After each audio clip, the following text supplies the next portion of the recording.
dia bunuh itu ularnya. Bunda bilang jangan dibunuh, tapi karena kenapa kita dulu tuh nggak langsung telepon gitu, kita masih SMS terus gitu. Jadi ketika si Komang memberitahu bahwa ular yang tadi itu dibunuh, Bunda langsung jangan dibunuh, Bunda langsung jangan dibunuh. Bunda menirukan, dia langsung begini nangis itu mertuanya Komang itu sambil lidahnya tuh yang Bunda heran tuh bisa nekuk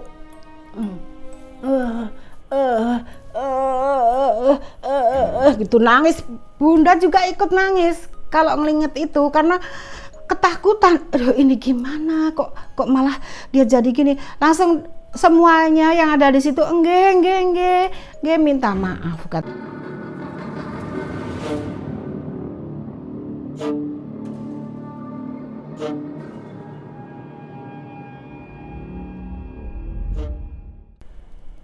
Kembali lagi di Spiritual Journey Story. Masih bersama saya Kak Putra dan juga Bunda Sekar Ayunda yang selalu hadir untuk menjadi narasumber utama kita ya Bunda ya.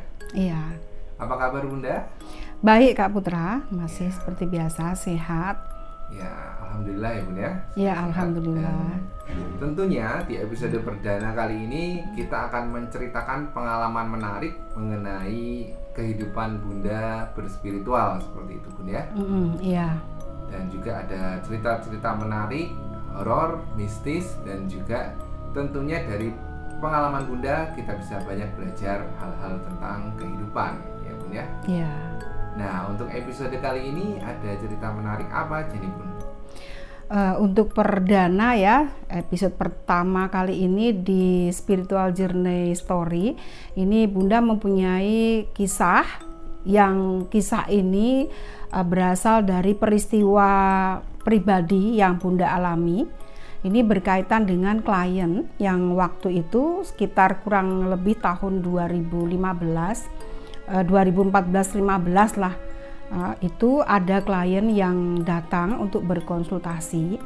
Nah seperti biasa konsultasinya sih biasa, dia hanya bertanya bisnis apa yang cocok gitu dari dirinya, karena dia ini punya rencana untuk pergi kapal pesiar gitu. Nah kemudian setelah konsultasi, dari hasil konsultasi tentunya dengan media kartu tarot, itu dari hasil konsultasi dia sebut saja namanya Komang ya. Jadi Komang ini enggak cocok kalau pergi ke kapal pesiar, tetapi dia cocoknya itu buka usaha. Nah buka usaha sesuai dengan bidangnya atau elemennya, maka singkat cerita Komang ini buka itu apa namanya yang untuk printing gitu loh. Jadi pesan printing untuk baliho. Ya, digital printing. Jadi untuk pesan kalau baliho gitu ya, itu digital printing.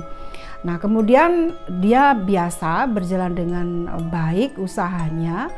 Tapi tiba-tiba di suatu hari itu nggak tahu kenapa dia tiba-tiba memberi pesan berkaitan dengan usahanya, di mana yang bisa Bunda sampaikan kala itu waktu itu masih SMS ya, belum pakai WA seperti sekarang, masih pakai SMS. Jadi kalau kita kirim berita ya SMS gitu. Nah waktu itu dia SMS, dia memberi info kalau usahanya tadi ada sedikit masalah gitu. Nah maka Bunda menyarankan untuk dilihat dulu ada apa penyebabnya gitu. Nah Bunda itu melihatnya dari jarak jauh.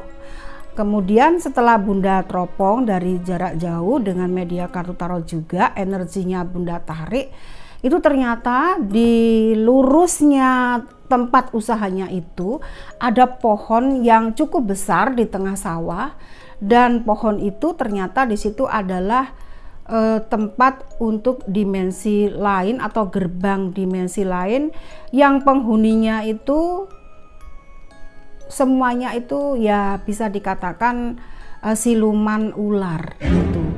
Nah tempat untuk dimensi lain atau gerbang dimensi lain yang penghuninya itu semuanya itu ya bisa dikatakan siluman ular gitu.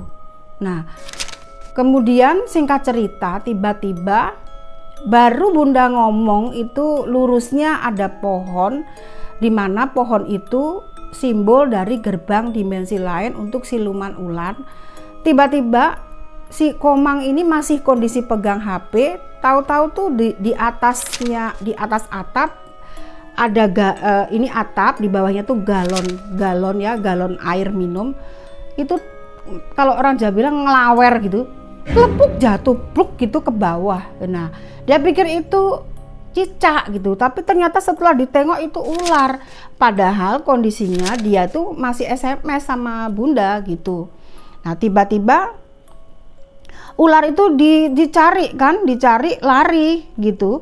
SMS-nya masih terus kan dia. Nah, ketika dibuka SMS, si Komang ini ngasih tahu dia bunuh itu ularnya. Bunda bilang jangan dibunuh, tapi karena kenapa kita dulu tuh nggak langsung telepon gitu, kita masih SMS terus gitu. Jadi ketika si Komang memberitahu bahwa ular yang tadi itu dibunuh, Bunda langsung jangan dibunuh. Bunda bilang jangan dibunuh, tapi sudah kadung dibunuh.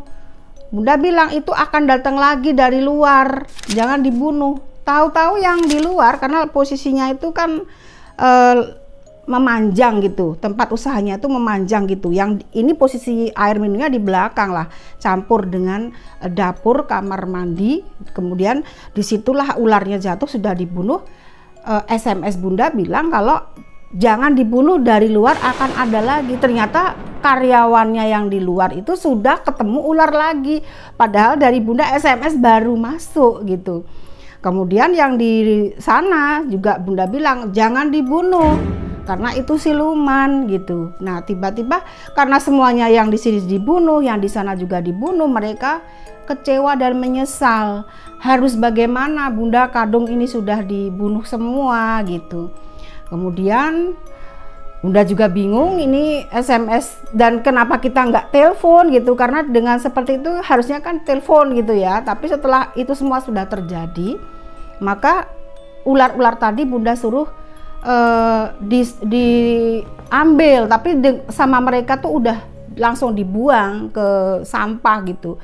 Tapi Bunda bilang jangan dibuang, ambil, masukkan ke kendi. Mereka takut karena cukup besar juga ya ular itu. Nah, ini secara pribadi Bunda tuh kan juga takut yang namanya ular, fobia ya, karena Bunda punya pengalaman mistis tentang ular tuh dari masih kecil, masih kelas 3 SD. Maka Bunda menyampaikan untuk dimasukkan kendil. Jadi kendil itu semacam tanah liat gitu yang biasa untuk tempat ari-ari kalau orang perempuan lahiran gitu. Kemudian mereka menjalankan amanah itu, dia cari lagi itu ularnya, kemudian dimasukkan kendil. Bunda bakal datang gitu. Nah, Bunda datang dengan beberapa ritual yang Bunda dapatkan petunjuk harus diapakan ini ularnya. Kemudian Bunda langsung meluncur ke lokasi dan mempersiapkan beberapa ritual yang memang selayaknya untuk ular siluman 2 itu gitu ya. Kemudian Bunda berangkat dari tempat tinggal Bunda ke lokasi.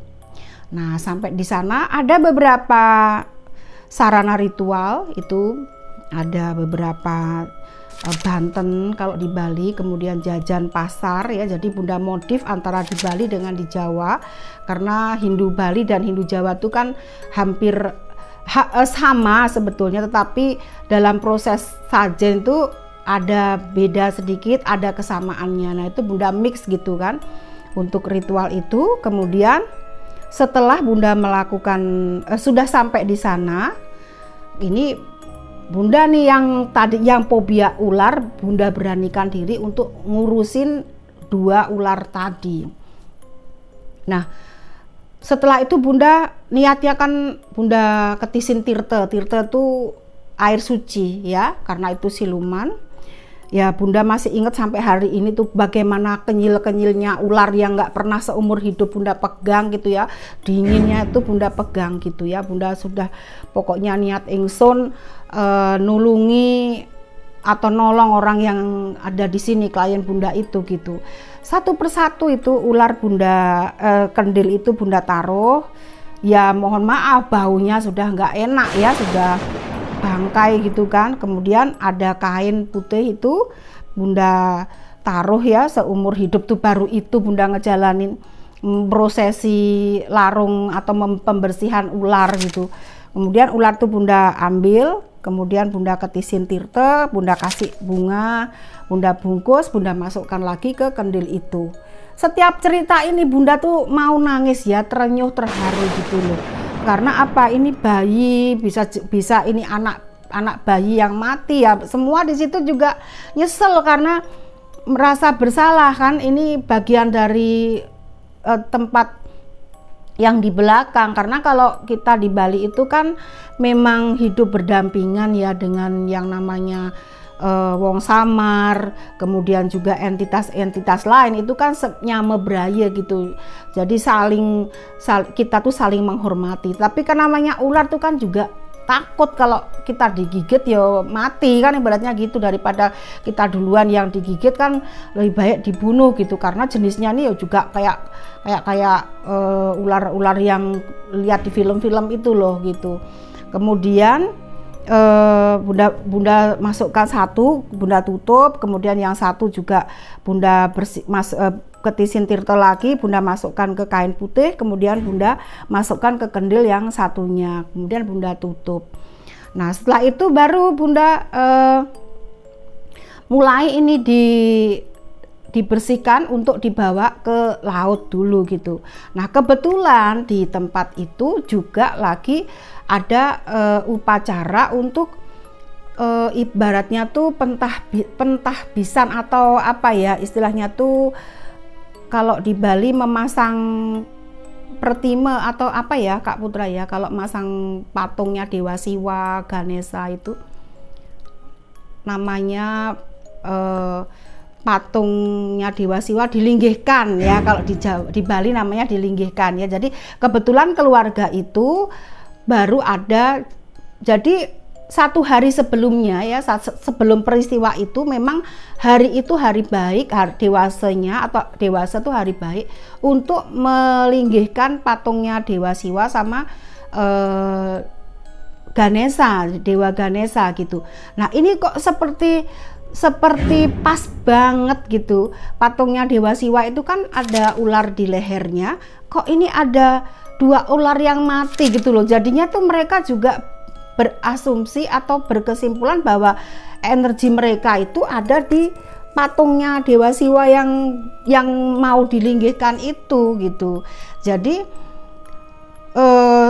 setelah semuanya patungnya dewa ini lebih dulu dilinggihkan gitu. Kemudian terjadi peristiwa ini gitu.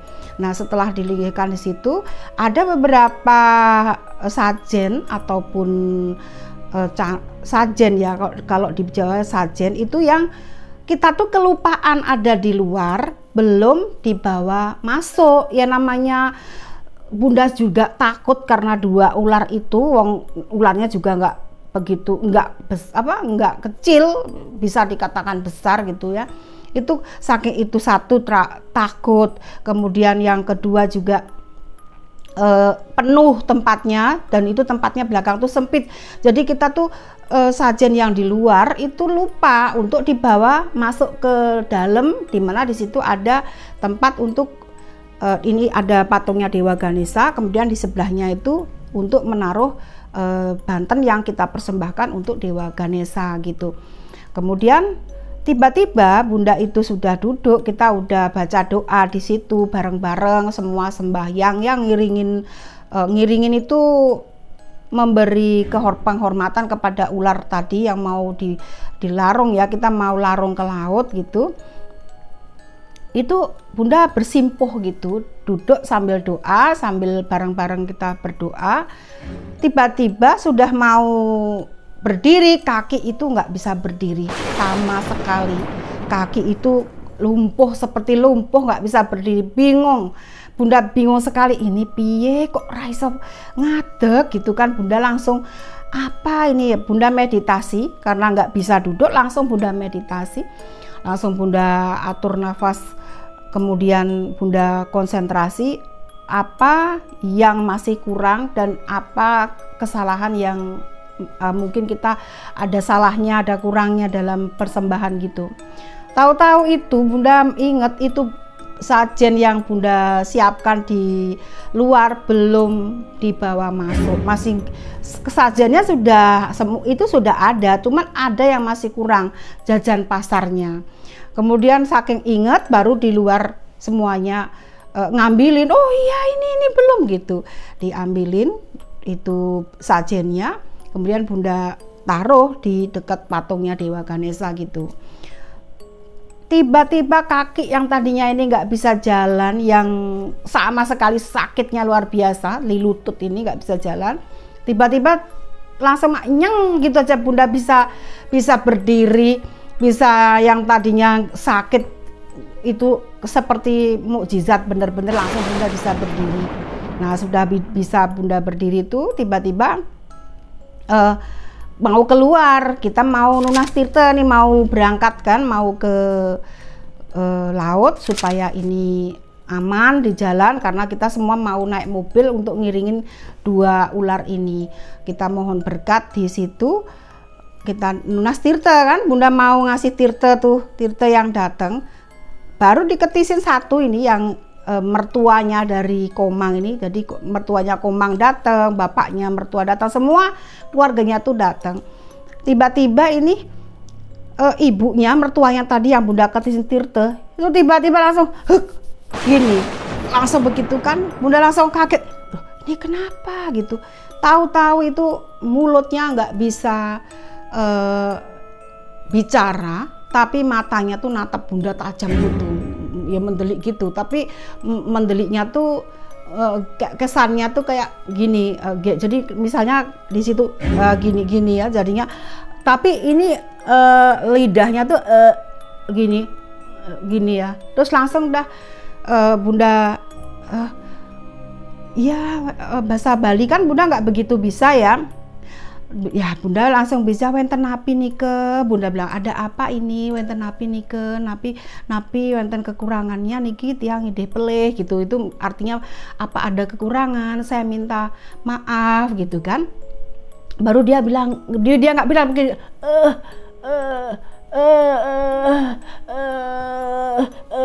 gitu, sobat Bunda mohon maaf ya, Bunda menirukan, dia langsung begini nangis itu mertuanya Komang itu, sambil lidahnya tuh yang Bunda heran tuh bisa nekuk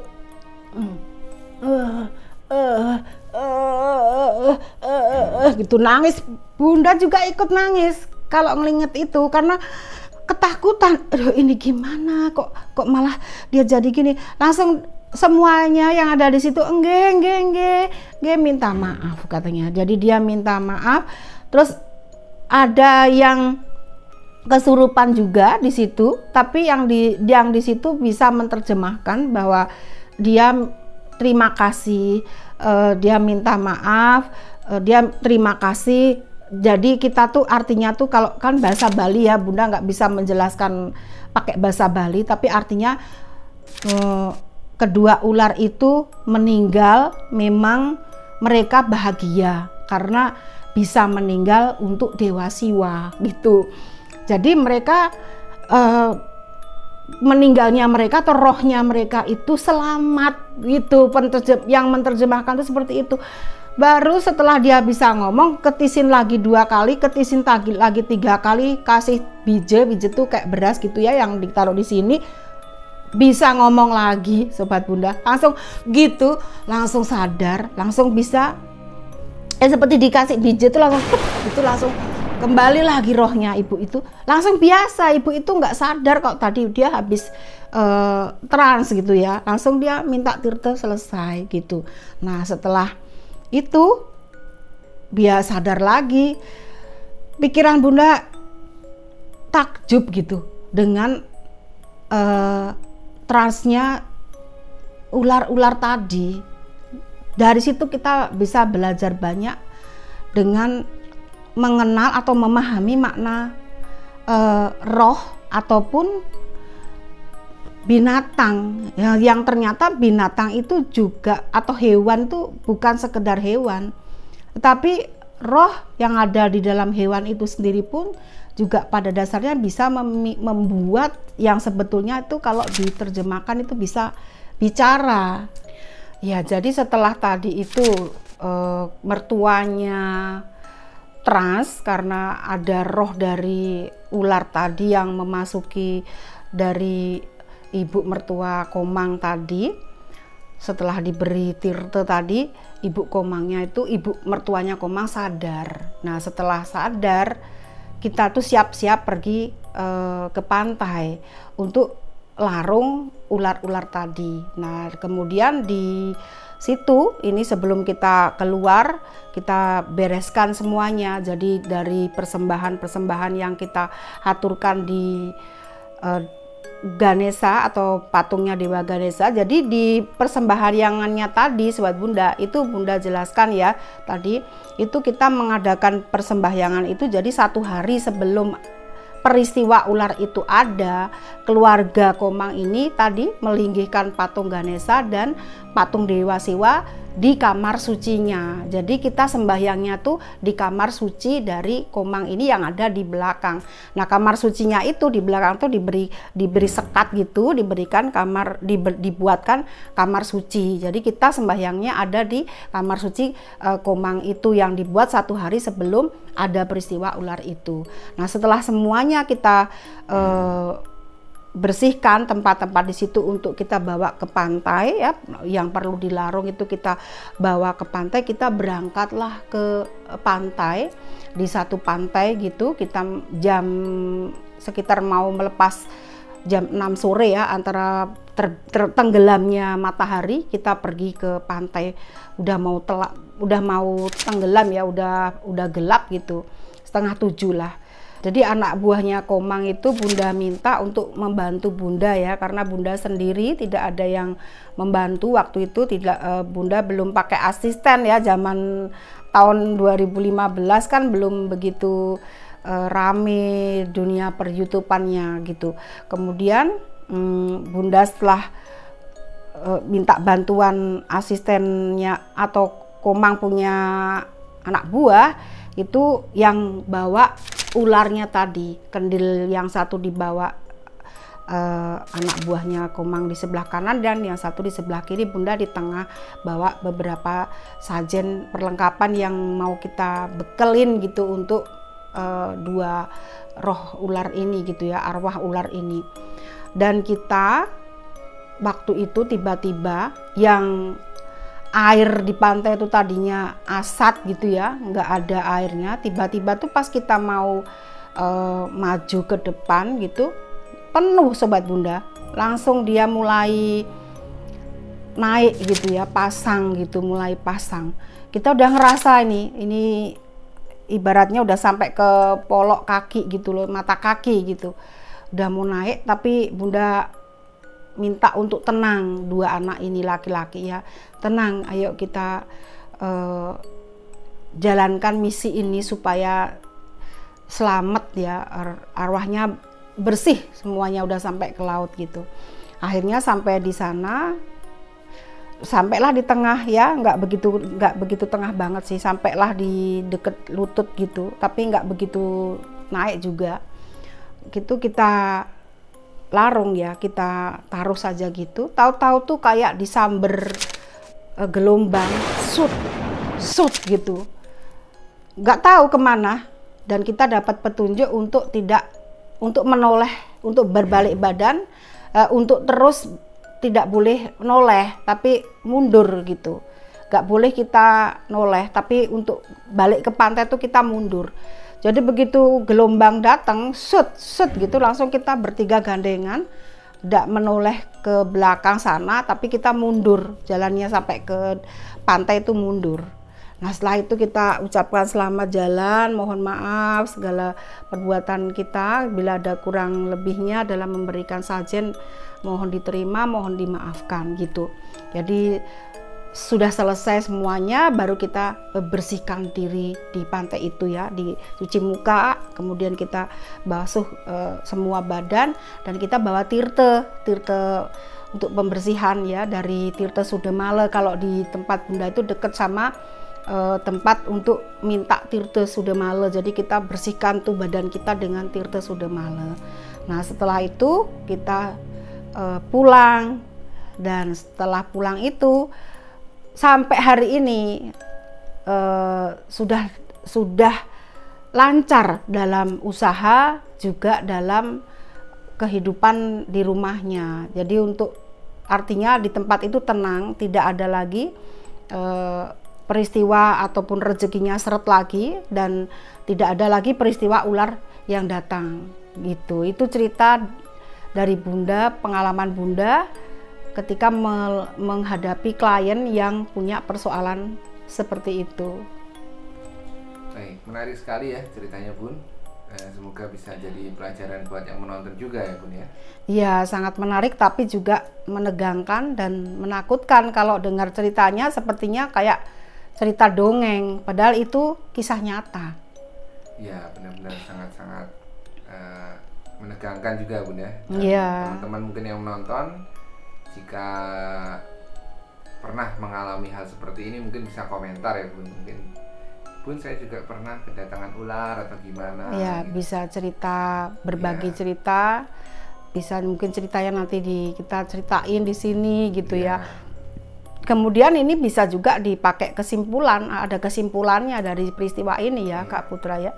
Kesimpulannya, jadi sebagai pelaku spiritual itu pastinya menghadapi segala peristiwa dan menghadapi segala ujian dan cobaan dalam berspiritual. Jadi ketika kita menghadapi ujian seperti ini ya, yang kita takut ular ya harus berani melakukan tugas dan tanggung jawab kita. Iya, benar sekali Bun. Terima kasih sudah sharing-sharing di Spiritual Journey Story episode pertama ini ya Bun. Ya, semoga ini bisa dijadikan pembelajaran seperti tadi Bunda bilang ya. Iya. Jadi buat teman-teman, terima kasih yang sudah mendengarkan episode perdana ini. Like jika suka dengan video ini, silahkan subscribe channel Bunda ini. Dan jika ada pertanyaan atau ingin curhat-curhat masalah spiritual dengan Bunda, bisa menghubungi nomor di deskripsi video ini ya Bun. Iya. Baik, kalau begitu saya Kak Putra pamit dan saya Bunda Sekar Ayunda. Salam.